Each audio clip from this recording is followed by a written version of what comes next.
नाशिकच्या एका नामांकित कंपनीत काय चाललंय असा प्रश्न गेल्या काही दिवसांपासून संपूर्ण महाराष्ट्र विचारत होता। टीसीएस सारख्या मोठ्या कंपनीत काम करणाऱ्या महिला कर्मचाऱ्यांचे लैंगिक शोषण, सक्तीने धर्मांतर करण्याचे प्रयत्न आणि मानसिक छळ या संपूर्ण प्रकरणाची मास्टरमाइंड मानली जाणारी निदा खान हिला पोलिसांनी बेड्या ठोकल्या आहेत। पण धक्कादायक बाब म्हणजे महिनाभर पोलिसांना गुंगारा देणारी ही निदा खान सापडली कुठे, तर आपल्या छत्रपती संभाजीनगरच्या एका दाट वस्तीत। आता या अटकेनंतर राजकारण चांगलंच पेटले।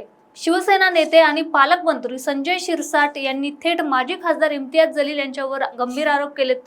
काय आहे हे संपूर्ण प्रकरण आणि इम्तियाज जलील यांच्या घरावर पोलिसांचे छापे का पडलेत, निदा खान संभाजीनगरमध्ये कशी काय सापडली, शिरसाटांचे आरोप कितपत खरे आहेत, सगळं काय जाणून घेऊया व्हिडिओच्या माध्यमातून। व्हिडिओ शेवटपर्यंत बघा। नमस्कार, मी पूजा आणि तुम्ही बघताय सत्य पे सत्ता, प्रश्न तुमचे आवाज आमचा। या संपूर्ण प्रकरणात एकूण 9 वेगवेगळे गुन्हे दाखल झाले होते। धार्मिक भावना दुखवण्यापासून ते विनयभंगापर्यंत अनेक कलमे लावण्यात आली होती। प्रकरण इतकं तापलं की राज्य सरकारने याची चौकशी करण्यासाठी थेट SIT नेमली। आता या संपूर्ण प्रकरणाचे केंद्रस्थानी नाव होतं निदा खान हिचं।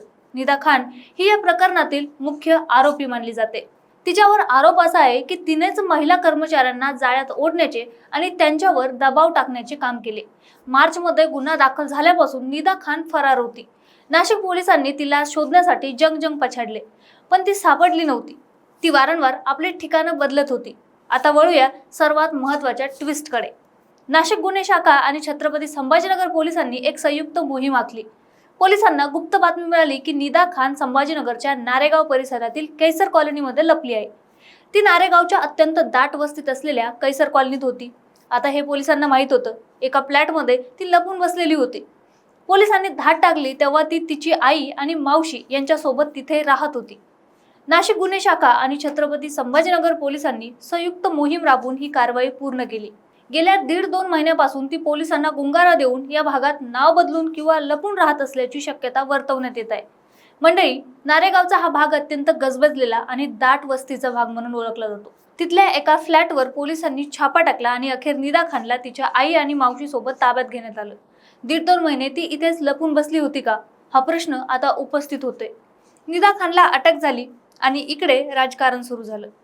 राज्याचे सामाजिक न्याय मंत्री संजय शिरसाट यांनी थेट पत्रकार परिषद घेऊन खळबळ उडवून दिली आहे। शिरसाटांचे काय आरोप आहेत ते नीट ऐका। निदा खानला MIMने संभाजीनगरमध्ये लपून ठेवले होते। ज्या भागात ती सापडली तो भाग ड्रग्ज आणि बेकायदेशीर कामांसाठी प्रसिद्धच आहे। माजी खासदार इम्तियाज जलील यांनी निदा खानला उघडपणे पाठिंबा दिला होता आणि तिच्यासाठी पत्रकार परिषदही घेतली होती। हे केवळ एका मुलीचं काम नाही, तर हे एक मोठं रॅकेट आहे, ज्याचे धागेदोरे पुणे, संभाजीनगर आणि संपूर्ण महाराष्ट्रात पसरले आहेत। संजय शिरसाट पुढे म्हणाले की मुख्यमंत्र्यांना भेटून या प्रकरणाची SIT चौकशीची मागणी करणार आहे। मुख्य सूत्रधार कोण याचा शोध लागला पाहिजे। 22 ते 30 वर्षाच्या दरम्यानच्या तरुणांना असे प्रशिक्षण दिले जाते। त्यांच्याकडे नोकरी नाही तरी त्यांच्याकडे पैसा आहे, बाईक आहे। मग हा सगळा पैसा आणि या महागड्या गाड्या येतात कुठून? बलात्कार, नशेखोरीचा प्रयत्न या माध्यमातून केला जातो। इम्तियाज जलील यांची चौकशी झाली पाहिजे असं त्यांनी स्पष्ट केलं आणि दुपारी 12च्या नंतर इम्तियाज जलील यांच्या घरावर पोलिसांचे छापे पडले। हे एक मोठं षडयंत्र आहे। निदा खानला का उघड पाठिंबा दिला? तिच्यासाठी त्यांनी पत्रकार परिषद घेतली। निदा खान इतर कुठेही न जाता केवळ संभाजीनगरलाच का जाते? याआधी देखील दहशतवादी हालचालींसाठी संभाजीनगर प्रसिद्ध आहे असं देखील त्यांनी म्हटलंय। शिरसाट यांचा दावा आहे की हिंदूंचा द्वेष करण्यासाठी तरुणांना प्रशिक्षण दिलं जातंय आणि यासाठी पैसा कुठून येतोय याची चौकशी झाली पाहिजे। आणि यापुढे आता खरा प्रश्न उरतो, तो म्हणजे शिरसाटांचे हे आरोप कितपत खरे आहेत आणि असेल तर कसे?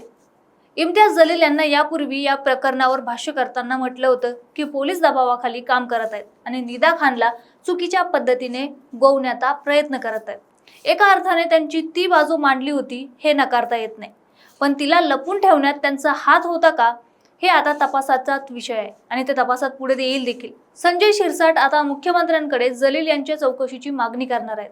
निदा खान संभाजीनगरमध्ये का आली, तिला कुणी आश्रय दिला याचे उत्तर आता पोलीस तपासात मिळेलच। मंडळी, हे प्रकरण केवळ एका महिलेचं अटकेपुरतं मर्यादित नाही। जर शिरसाट म्हणतात तसं हे खरंच एक मोठं षडयंत्र असेल तर महाराष्ट्राच्या सुरक्षेसाठी हे खूप घातक आहे।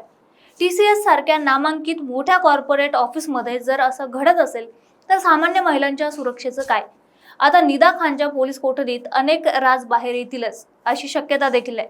पण MIM आणि जलील यांच्यावर खरंच कठोर कारवाई आणि चौकशी होणार का, हे पाहणं देखील महत्त्वाचं ठरणार आहे. तुम्हाला काय वाटतं? निदा खानची छत्रपती संभाजीनगर मधील ही अटक हे एका मोठ्या रॅकेटचा शेवट आहे की सुरुवात आहे?